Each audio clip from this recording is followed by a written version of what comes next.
প্ৰথমে নমস্কাৰ দেই সকলোকে।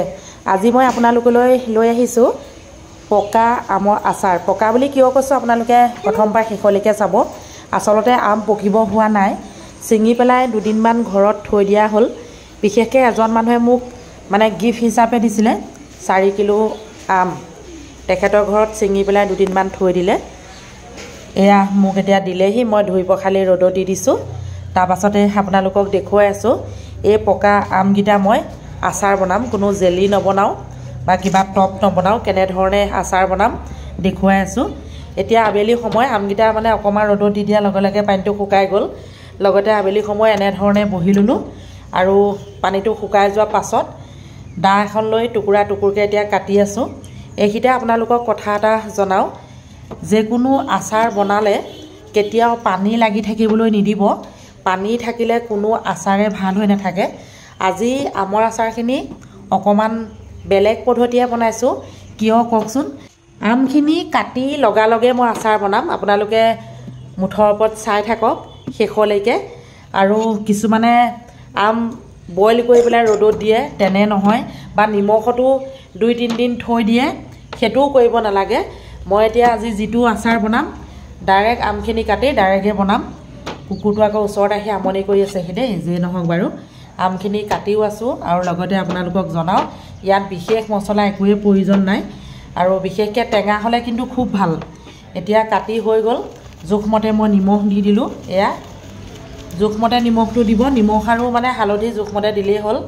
লগে লগে এতিয়া মই কি যোগ কৰিম কওকচোন। এইফালে মন কৰক ৰেড চিলি, এয়া ৰংটো আৰু অকণমান ধুনীয়া হ'বৰ বাবে ৰেড চিলি দিছোঁ। আৰু আমখিনি সম্পূৰ্ণ পকা নহয়, দহচীয়া পকা বুলি ক'ব লাগিব। লগে লগে অলপ জিৰা গুড়া দিছোঁ, হালধি দিছোঁ। হালধি, জিৰা গুড়া, ৰেড চিলি, নিমখ এইকেইটা জোখমতে দিয়া হৈছে। আৰু 2-3টা বস্তু যোগ কৰিবলৈ আছে, সেইকেইটা কি বস্তু আপোনালোকে চাই থাকক। আৰু আপোনালোকক জনাওঁ এনেধৰণে ডাইৰেক্ট কাটিও আপোনালোকে আচাৰ বনাব পাৰে। কিন্তু কি কৰিব লাগিব জানেনে, এইফালে ভোট জলকীয়া, বগা সৰিয়হ, লগতে চফ, এইখিনিও পিচি পিচি সকলোখিনি দিছোঁ। আম আছে 4 কিলো। বগা সৰিয়হ 150 গ্ৰামমান দিছোঁ। বাকী ভোট জলকীয়াও 200 গ্ৰামমান হ'ব। যিকোনো আচাৰ জ্বলা হ'লে ভাল লাগে। ডাঙৰ চামুচেৰে 4 চামুচমান চফ লগতে সৰিয়হৰ লগতে পিচি দিছোঁ। এয়া মছলা কি কি দিলোঁ দেখিলেই। ৰেড চিলি অকণমান, জিৰা গুড়া অকণমান, লগতে মিঠাতেল লাগিব। এতিয়া আমাক মিঠাতেল কিন্তু সৰহকৈ লাগিব এনেকৈ বনালে, যিহেতু তেলতে ডুবি থাকিব লাগিব, তেতিয়াহে আচাৰখিনি খাই ভাল লাগিব, বেয়াও নহয়। এই আচাৰখিনি কিন্তু 6 মাহমানহে থ'ব পাৰিব, বছৰ বছৰ থ'ব নোৱাৰে। কিছুমান আচাৰ বনালে বছৰ বছৰ বেয়া নহয়, কিন্তু এইখিনি আচাৰ 6 মাহমানহে ৰাখিব পাৰিব। তাতকৈ বেছি দিন ৰাখিলে কিন্তু বেয়া হৈ যাবও পাৰে। সকলো মছলা যোগ কৰাৰ পাছত তেলটো এনেধৰণে বিৰিঙি থাকিব লাগিব ওপৰত। এতিয়া ৰাতিপুৱা সময় 2 দিনৰ পাছতহে আপোনালোকক আকৌ দেখুৱাম যে আচাৰখিনি কেনেকুৱা হৈ আছে। ৰাতিপুৱা এতিয়া মই দোকানত ব্যস্ত হৈ আছোঁ, লগতে আজি বজাৰৰ বাৰ, সেয়েহে 2 দিন হৈছে আৰু 2 দিনৰ পাছত এতিয়া আপোনালোকক দেখুৱাব বিচাৰিছোঁ যে আচাৰখিনি কেনেধৰণৰ হৈছে বা খাব পৰা হৈছে নাই। মছলাখিনি যি যি দিছিলোঁ সেইখিনি নিজৰ ওপৰতে ডিপেণ্ড কৰিব কি কি দিয়ে। মই সিমানখিনিয়ে দিছোঁ, খুব চিম্পুল বনাইছোঁ। এতিয়া 2 দিনৰ পাছত আপোনালোকক দেখুৱাইছোঁ। কুট কুট পাত পাত কৰি আছে, লগতে ভোট জলকীয়া 2টামান গোটাই থাকি গ'ল।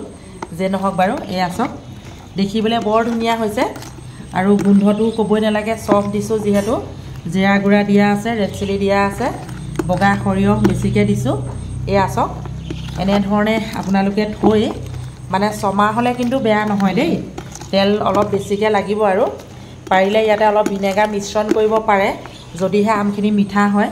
যদি টেঙা হয় তেতিয়াহ'লে ভিনেগাৰ নিদিলেও হ'ব। এয়া চাওক মাজে মাজে ৰ'দত দি দিব লাগিব। মই 2 দিন ৰ'দত দিলোঁ, ৰ'দত দিয়াৰ পাছত দেখুৱাইছোঁ। এতিয়া কি কৰিম জানেনে, যিহেতু এইটো প্লাষ্টিকৰ এটা পাত্ৰহে হয়, আচাৰখিনি বেয়া হৈ যাব পাৰে। এই 2টা চিচাৰৰ পাত্ৰ মই এতিয়া আনিলোঁ, বৈয়াম। ইয়াতে সুন্দৰকৈ ভৰাই থ'ম। সৰু সৰু 2টা আনিছোঁ। বাকী আচাৰখিনি দেখিছেই, বিভিন্ন ধৰণৰ আচাৰ মোৰ ওচৰত আছে।